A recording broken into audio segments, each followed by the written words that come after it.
Buenos días, apreciados hermanos y amigos. Sean bienvenidos a vuestro canal, El Estandarte Adventista. Bien, siguiendo con los estudios de nuestra lección de escuela sabática, el día de hoy continuaremos aprendiendo más acerca de Jesús y de su obra redentora en nuestro favor, destacando en esta oportunidad el tema de su resurrección. Un tema que es importante comprenderlo, pues en la resurrección del Señor Jesús está ilustrado el propósito de Dios para con la humanidad, el cual es resolver el problema de la muerte.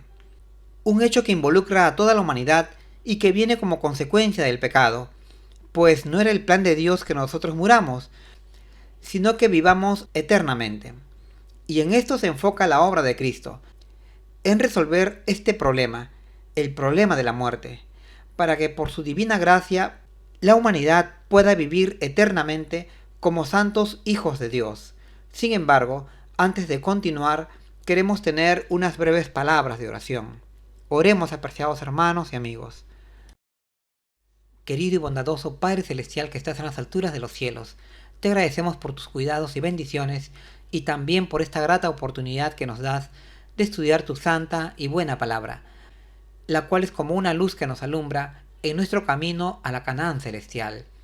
Queremos pedirte en esta hora la ayuda de tu Santo Espíritu, para poder entender este interesante relato que nos habla de la resurrección de tu amado Hijo, nuestro Señor Jesús, y de su obra en nuestro favor.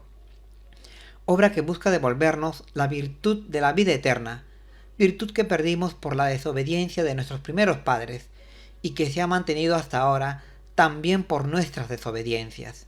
Te lo pedimos en el nombre que es sobre todo nombre, el de tu amado Hijo, nuestro Señor Jesús, con el perdón de nuestros pecados. Amén.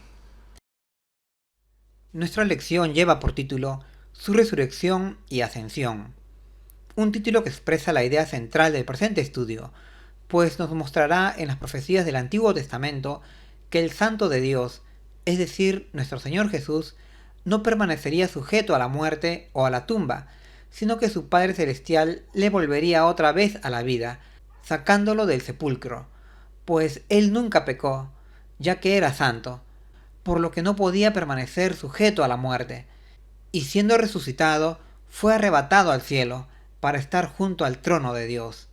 Y así también será con nosotros, pues Dios no permitirá que nos quedemos en la tumba, sino que todos saldremos otra vez a la vida, pues la muerte es solo un reposo o un dormir, por lo que el tema de la resurrección es un tema sumamente relevante dentro del plan de salvación, y necesitamos comprenderlo para fortalecer nuestra fe y esperanza en Dios, pues como dice San Pablo en 1 Corintios 15:14, si Cristo no hubiese resucitado, vana sería nuestra fe.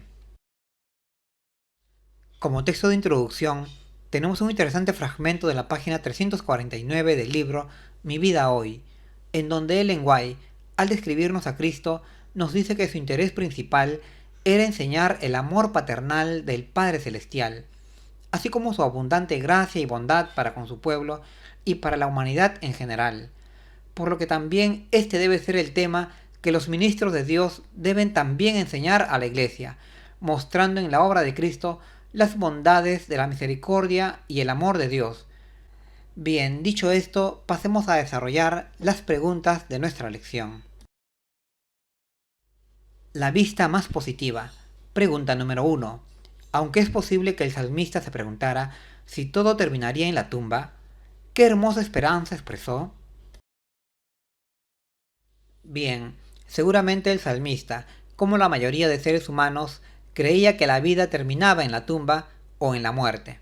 Sin embargo, él, hablando por inspiración divina, pronunció unas palabras muy interesantes, pues en el Salmo 16:9 dijo del Mesías, que él estaría lleno de gozo y de gloria porque su carne reposaría segura, siendo aquí la palabra reposo una alusión al estado de la muerte, pues así se refería el Señor Jesús al fenómeno de la muerte, que era como un sueño o un dormir, o un reposo. Y también San Pablo, hablándonos en 1 Tesalonicenses 4:16, nos dice que los que están en la tumba es como que están durmiendo, pero que luego serán despertados. Entonces vemos en este Salmo 16:9 que el Mesías se sentía gozoso porque entendía que su reposo estaba seguro, es decir, que su paso por la tumba sería por un breve tiempo, y que luego sería despertado para volver otra vez a la vida. Esta era la causa o la razón de su gozo, ya que tenía la certeza o la confianza de que esto sería así. En otras palabras, el Mesías comprendía que su existencia no terminaba con la muerte, sino que la muerte, valga la redundancia, sería una pausa o solo un sueño del cual luego se despertaría, estando entonces aquí presente la idea de la resurrección, lo cual, como entendemos, constituía la esperanza del Mesías, esperanza que también debe ser nuestra esperanza. Y esta idea, tal cual la hemos expuesto, es confirmada por Ellen White, diciéndonos que Cristo se levantaría del sepulcro, pues el salmista había dado testimonio por inspiración de su resurrección al decir que su carne estaría segura y que Dios no permitiría que su alma quedara en la tumba. Esto lo dijo ella comentando el Salmo 16, versos 9 y 10. Entonces, la seguridad del Mesías estaba en su certeza de que no estaría para siempre en la tumba, sino que saldría de ella otra vez a la vida. Entonces, apreciados hermanos, este tema del fenómeno de la muerte es un tema importante entenderlo, ya que tiene que ver de manera directa con nuestra fe. Pues evidentemente, como seres humanos, todos morimos. Sin embargo, de acuerdo a la Biblia, la muerte es sólo como un sueño o un reposo, del cual luego despertaremos. Esto los rabinos judíos no lo entendieron, pero sí lo entendió Cristo y también los apóstoles, pues todo este tema forma parte del plan de salvación de Dios, quien en su misericordia no nos ha condenado a morir o a perecer definitivamente, quedándonos en la tumba, sino que en su gracia, Él permite que durmamos por un breve tiempo el sueño de la muerte, del cual luego despertaremos, por su voluntad. A este acto especial de dormir le llamamos muerte, pero de acuerdo a la Biblia es solo un reposo o un dormir. Esta importante idea la desarrollaremos un poco más en las siguientes preguntas. Pregunta número 2.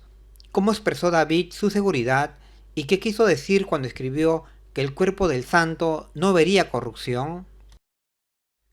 Bien, el rey David expresó la seguridad del Mesías respecto a que no permanecería sujeto a la muerte o a la tumba con la siguiente afirmación: porque no dejarás mi alma en el sepulcro. Así está escrito en el Salmo 16:10, dándonos a entender con esto que su Padre Celestial le volvería otra vez a la vida, sacándolo del sepulcro, pues él nunca pecó, ya que siempre tenía delante de sí al Señor. Por eso el Mesías tenía esta certeza de que al morir estaría en la tumba un corto periodo de tiempo, pues saldría de la tumba.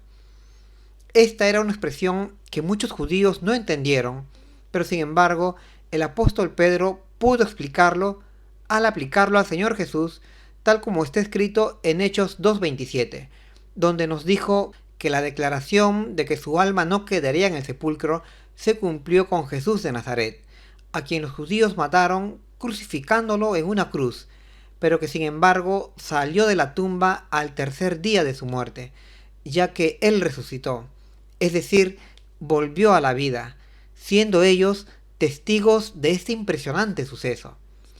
En esto entonces consistió la seguridad del Mesías, pues él tenía la certeza de que al morir su cuerpo no permanecería para siempre en el estado de la muerte, sino tan solo de manera temporal o transitoria, pues Dios lo volvería otra vez a la vida. Este sería entonces el sentido del Salmo 16:10 que decía: no dejarás mi alma en el sepulcro. Y esta misma certeza o seguridad la debemos tener también nosotros, pues así como Dios no permitió que el Mesías permaneciera en el estado de la muerte, así también no permitirá que nosotros y la humanidad en general permanezcamos sujetos a la muerte de manera definitiva, sino tan solo de manera temporal, pues nunca fue el propósito de Dios que el hombre muriese. En realidad, Dios nos creó con el propósito de que vivamos para siempre. Ese fue su deseo. Sin embargo, a causa del pecado, la muerte entró en la humanidad, y de allí que todos estemos sujetos a la muerte. Es por eso, hermanos, que Dios ha desarrollado un plan de salvación para resolver el problema del pecado y de su consecuencia en nosotros, que es la muerte. Este sería el objetivo divino del plan de salvación y del esfuerzo del Señor Jesús, de quitar de nosotros la muerte para que por su divina gracia podamos vivir eternamente como santos hijos de Dios. Tenemos también una subpregunta que dice: ¿qué quiso decir cuando escribió que el cuerpo del santo no vería corrupción? Bien, con esto el salmista quiso decir que el cuerpo del Mesías, al estar en el estado de la muerte, no llegaría a la degeneración o descomposición del mismo, pues estaría en el estado de la muerte por muy breve tiempo, un tiempo en donde la carne del Mesías no se descompondría, o como dice el pasaje del Salmo 16:10, que su cuerpo no vería corrupción. Y como todos sabemos, esta profecía efectivamente se cumplió con el Señor Jesús, quien estuvo en el estado de la muerte por muy poco tiempo, por lo que su carne no se descompuso ni se degeneró. Como idea complementaria a esto, tenemos el comentario de Ellen White que nos dice que la predicación de los apóstoles se centró en Cristo resucitado, un tema que, como sabemos, desde Pedro hasta Pablo, fue presentado ante las naciones, pues la muerte no pudo retener al Señor Jesús, ni tampoco, hermanos, nos retendrá a nosotros. Bien, dicho esto, pasemos a nuestra siguiente pregunta. Pregunta número 3. ¿Qué vio más allá de la muerte y el sepulcro? ¿Y qué lo hizo tan seguro?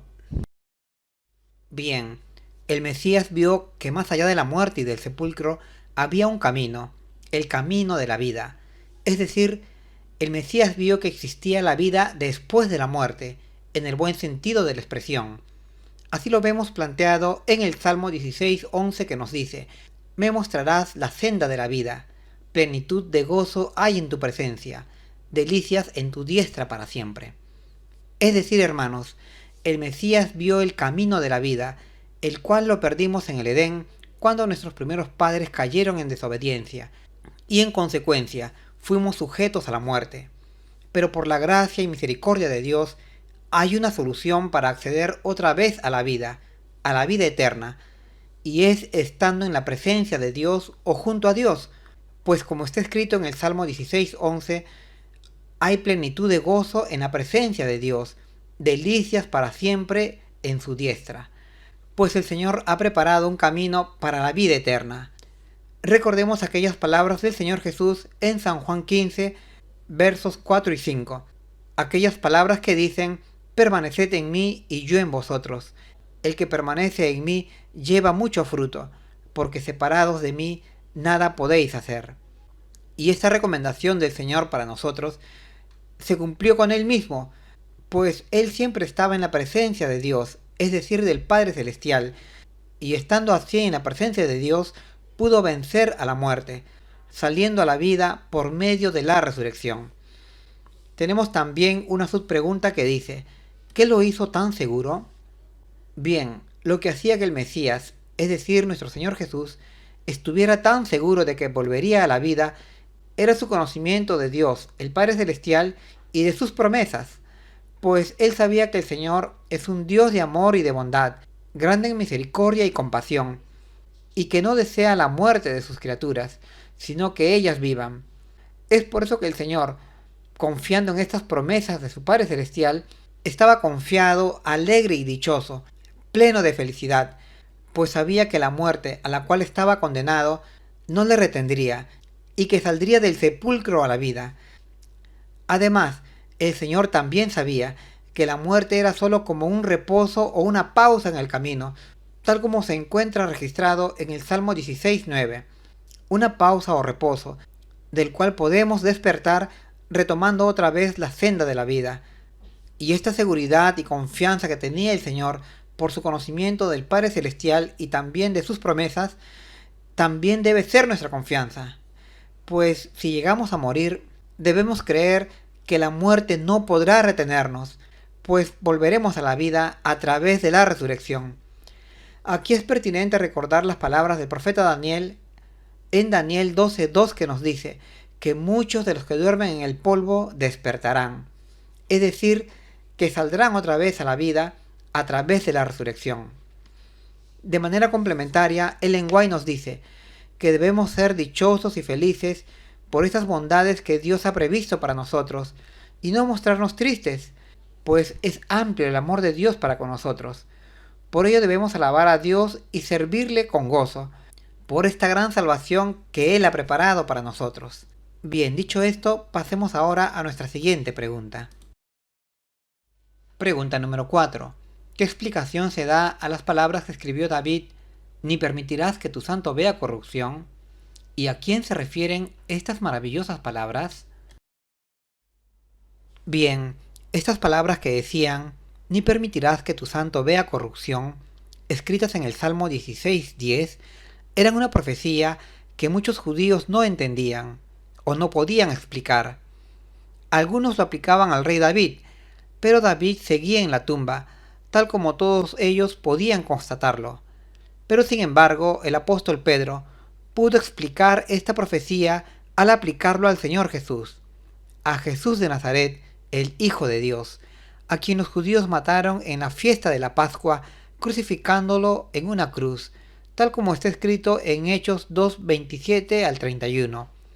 Jesús de Nazaret era aquel santo del cual hablaba el Salmo 16:10, y que estuvo en la tumba o en el estado de la muerte un breve tiempo, tan solo 3 días, muy poco tiempo, por lo que su carne no se descompuso o no se degeneró, sino que se mantuvo sana, pues al tercer día salió de la tumba, porque Dios lo resucitó antes que su carne viese corrupción, restaurándolo a la vida, siendo Pedro y los demás apóstoles testigos oculares de este impresionante suceso. Tenemos también una subpregunta que dice, ¿a quién se refieren estas maravillosas palabras? Bien, estas maravillosas palabras que decían, ni permitirás que tu santo vea corrupción, se referían al Señor Jesús. Así lo explicó el apóstol Pedro a la multitud de judíos reunidos en Jerusalén en el día de la fiesta del Pentecostés. Pedro y los demás apóstoles aplicaron las palabras del Salmo 16:10 a Jesús, quien por obra de Dios salió del sepulcro a la vida. En Jesús de Nazaret se cumplieron entonces las palabras del salmista, las cuales fueron registradas en el Salmo 16:10 por inspiración al rey David.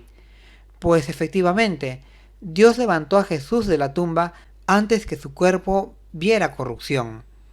Y este poderoso milagro efectuado por Dios, restaurando a la vida al Santo de los Santos, también ocurrirá con los que mueran en la fe de Jesús, en este final de los tiempos. Pues Dios no permitirá que nos quedemos en la tumba, hablando de los que muramos, sino que en el día de su venida, Él nos levantará del sepulcro para volver otra vez a la vida. Pero esta vez seremos levantados sin pecado, para vivir por la eternidad.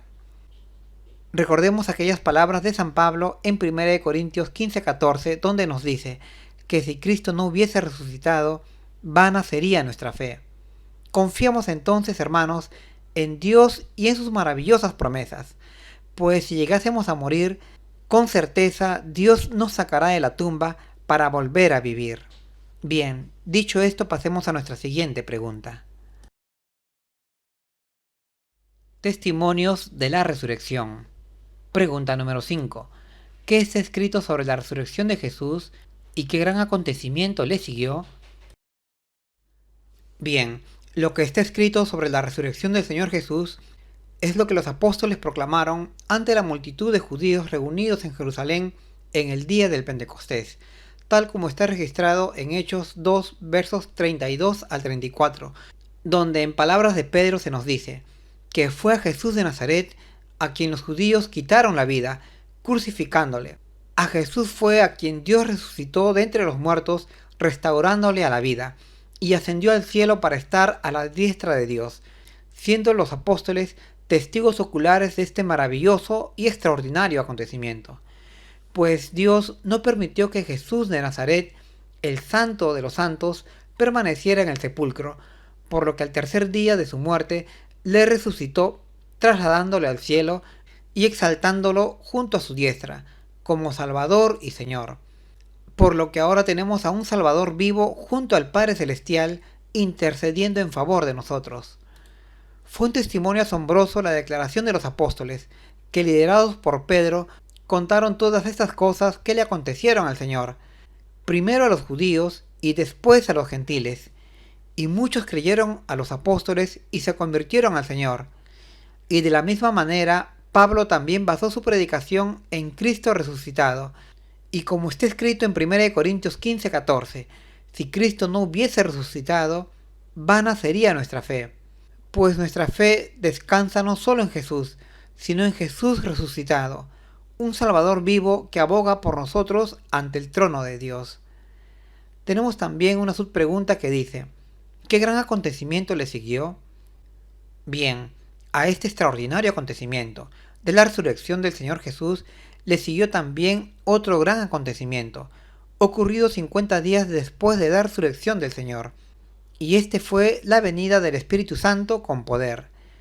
Una venida que capacitó a los apóstoles para ser testigos de Jesús en Jerusalén, en Judea y hasta lo último de la tierra. La venida del Espíritu Santo era la gran promesa que Jesús hizo a sus apóstoles antes de ascender al cielo, promesa que se cumplió en el día de la fiesta del Pentecostés. En este día, el apóstol Pedro, lleno del Espíritu Santo, declaró todas estas palabras acerca de la resurrección del Señor ante una gran multitud de judíos presentes en Jerusalén, los cuales al oírle se arrepintieron y se convirtieron a Cristo como en un número de 3.000 personas. Bien, dicho esto, pasemos a nuestra siguiente pregunta. Pregunta número 6. ¿A dónde fue el triunfante Rey de Gloria después de su resurrección y ascensión? Bien, de acuerdo al registro bíblico, según 1 Pedro 3:22 y el Salmo 24, versos del 7 al 10, se nos dice que el Señor Jesús, después de su resurrección y ascensión, fue al cielo, a la santa ciudad de Dios, la Nueva Jerusalén, a donde el Padre Celestial, para estar a su diestra, junto al trono de Dios. Allí ha venido a ser el Señor de todos los ángeles y nuestro Salvador. Muy ilustrativo al respecto es 1 Pedro 3:22 que nos dice, el cual habiendo subido al cielo, está a la diestra de Dios, estando sujetos a él los ángeles, autoridades y potestades. Muy importante descripción que nos da el apóstol Pedro acerca de la posición de Cristo en el cielo. También el Salmo 24, versos del 7 al 10, es muy ilustrativo en su descripción del recibimiento del Señor Jesús en la Jerusalén celestial, pues nos dice que los ángeles, llenos de gozo, abrieron las llamadas puertas eternas de la ciudad de Dios y alegremente recibieron a Jesús, con cánticos y alabanzas, cuyas letras lo ensalzaban como su grande y poderoso Rey de Gloria. Los apóstoles fueron testigos de todos estos eventos asombrosos y comprendieron que las escrituras del Antiguo Testamento, que ya hablaban de estos eventos maravillosos, describieron anticipadamente todos estos sucesos que estaban ocurriendo delante de sus ojos. Por lo que ahora ya no desconfiaban del futuro, sabían que Jesús estaba en el cielo y que sus simpatías seguían acompañándolos. Sabían que tenían a un amigo cerca del trono de Dios, que anhelaba presentar sus peticiones al Padre Celestial en su divino nombre.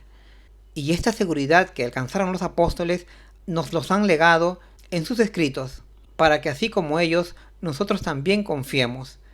Pues de manera similar, en este cercano final de la historia de este mundo, todos los santos de Dios, los que hayamos quedado vivos, junto a los que resuciten de sus tumbas, seremos llevados vivos a la Nueva Jerusalén, a la ciudad de Dios, y también seremos recibidos con alegría en la ciudad eterna, cuando lleguemos al cielo junto a Jesús.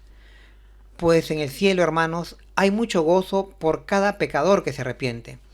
Recordemos aquellas palabras que pronunció el Señor diciendo, que donde yo estoy, quiero que vosotros también estéis. Bueno, dicho esto, pasemos a nuestra última pregunta. Primicias de su victoria. Pregunta número 7. ¿Qué relata la profecía acerca de quién llevaría a Jesús consigo a los atrios celestiales y quién lo acompañó en su entrada triunfal a la santa ciudad? Las escrituras nos dicen proféticamente, es decir, de manera anticipada, antes de que estos hechos ocurrieran, que el Señor Jesús, al subir a lo alto, llevó consigo cautivo a la cautividad. Así lo vemos escrito en el Salmo 68:18 y es reiterado también en Efesios 4:8. Pues hermanos, cuando el Señor Jesús ascendió a los altos cielos, no ascendió solo, sino que fue acompañado por un grupo de santos, aquellos que habían dormido en la fe del Cordero de Dios, quienes también resucitaron en el día de su resurrección. Por eso en el Salmo 68:18 se nos dice: subiste a lo alto, cautivaste la cautividad, tomaste dones para los hombres y también para los rebeldes. Siendo aquí la cautividad todas aquellas personas que murieron y que son retenidos en el sepulcro por Satanás, ya que Satanás no permite que el ser humano resucite, pues los reclama como suyos, tal como impedía la resurrección de Moisés. Sin embargo, dada la victoria de Cristo en la cruz, cuando el Señor salió de la tumba a la vida, también salieron con él un grupo de santos, aquellos que habían dormido en la fe del Cordero de Dios. Este grupo de santos, a quienes la muerte no podía retener, serían aquella cautividad a quien el Señor Jesús cautivó. O más concretamente, serían las primicias verdaderas de aquella fiesta de las primicias que en ese día de la resurrección se estaba celebrando en Jerusalén. Fueron entonces este grupo de santos, los que resucitaron con Jesús, los que le acompañaron en su viaje al cielo, a la santa ciudad, para presentarse todos ellos juntos con Cristo Jesús ante Dios en su trono celestial. Corroborando esta idea, Ellen White nos dice que cuando Cristo ascendió a los cielos, fue acompañado por numerosos cautivos que fueron liberados de las garras de la muerte cuando Él resucitó. Así es escrito en la página 190 del libro Primeros Escritos. Es decir, hermanos, estos santos que resucitaron con Jesús fueron aquellos que murieron habiendo creído en el Cordero de Dios, es decir, en Cristo Jesús, a quien dicho Cordero simbolizaba. Aquí es pertinente recordar aquel pasaje de San Juan 11:25 que nos dice, hablando del Señor Jesús: yo soy la resurrección y la vida, el que cree en mí, aunque esté muerto, vivirá. Y así pasó con estos santos que resucitaron en aquel día de la fiesta de las primicias, aquel día cuando el Señor Jesús resucitó. Ellos fueron las verdaderas primicias, símbolo de la victoria de Cristo. Ellos acompañaron a Jesús en su viaje a la Jerusalén celestial. Tenemos también una subpregunta que dice: ¿quién lo acompañó en su entrada triunfal a la santa ciudad? Bien, como ya antes lo señalamos, aquellos que acompañaron al Señor en su ascenso a la ciudad celestial fueron aquellos santos que en ocasión de la resurrección del Señor también resucitaron de sus tumbas como primicias para Jesús. Eran aquellos que por su fe en el Cordero de Dios vencieron también a la muerte y ascendieron con el Señor a la gran Jerusalén celestial. En resumidas cuentas, hermanos, vemos que el fenómeno de la muerte no es algo permanente o definitivo, sino solamente temporal, pues Cristo con su victoria en la cruz ha ganado para la humanidad la vida eterna. Si creemos en Cristo como nuestro Señor y Salvador, entonces también resucitaremos de nuestras tumbas en la que nos encontramos dormidos, para acceder a la vida eterna. Y esto será en ocasión de la segunda venida del Señor. Y resucitaremos, pero ya sin pecado, para vivir por siempre en un cielo y una tierra nuevas. Grandes son entonces las promesas del Señor, pues nuestro Dios es un Dios de infinito amor y bondad para con sus criaturas. Confiemos entonces en las promesas del Señor, pues todas son fieles. Bueno, hasta aquí, apreciados hermanos, son mis comentarios a nuestra lección de escuela sabática. Que tengan un feliz sábado. Hasta pronto.